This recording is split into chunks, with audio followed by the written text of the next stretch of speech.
Because I hadn't really decided what I wanted to do with my life, and I was quite good at geography at school, and I thought that it probably didn't close many doors. I kind of thought that because it keeps essentially a bit of English, maths and science going, that it was a good option for then taking on kind of generic grad jobs in the future.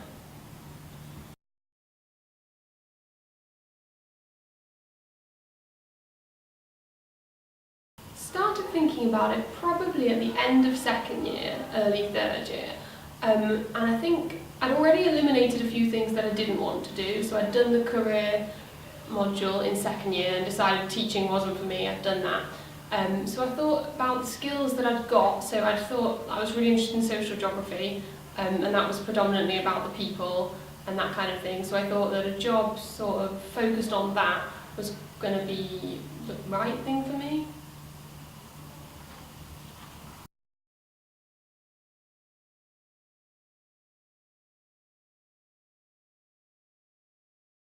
I decided what I wanted to do by thinking about what I enjoyed and what I was passionate about. So I decided that I probably wasn't that interested in making lots of money for a big company. So I decided that probably the public sector was going to be the way to go. So I applied to several kind of graduate schemes within that. I applied for grad schemes over kind of generic roles because I thought they give you a bit more development, they give you a bit more freedom, and you get to try a few more things because I wasn't entirely sure what exactly it was I wanted to focus on.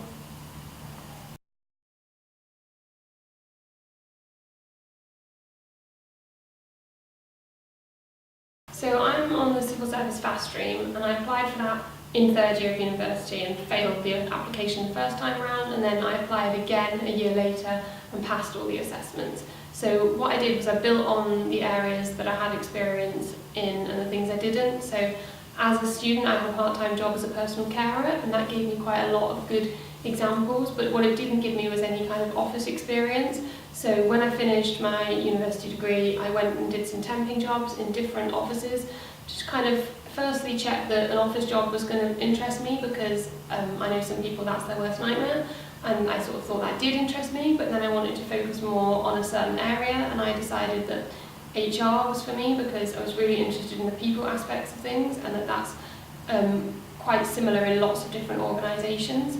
So in terms of making sure that I passed the Fast Stream Assessment Centre, I prepared. A lot of grad schemes give you feedback if you fail, so I looked at the feedback from a previous year, and I also spoke to someone who was on the Fast Stream to get some pointers of the sort of things they were looking for.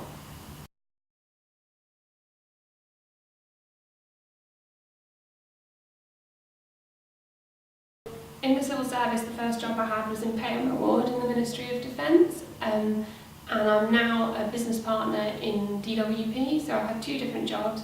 I've got a lot more responsibility now, but it's also quite a different role. So I'm travelling the country, I'm giving advice to lots of different people at lots of different grades, and I'm really just built on the skills that I did in my first job, and like moving on to be a bit more confident. So I'm much better at public speaking now than I've ever been before, and much better at talking to people of all grades.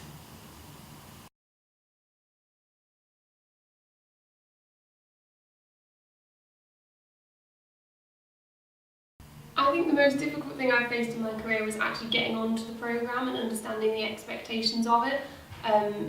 Sort of making sure that I applied again, because I did fail the first time round. It's quite difficult to think, oh, I won't fail again.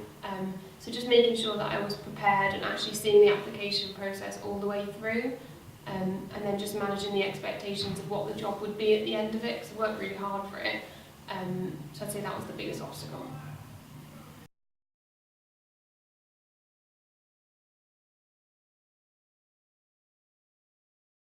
Definitely not. I did not expect to be several hundreds of people's HR contact, but I'm really enjoying it, and I think that you never quite know what a job's going to involve until you do it. So my advice would always be apply for something if you think you're going to be interested, because you're not going to be stuck in that job forever if you don't like it, and a lot of jobs are what you make of it. So I didn't think I'd be doing this, but I am really enjoying it.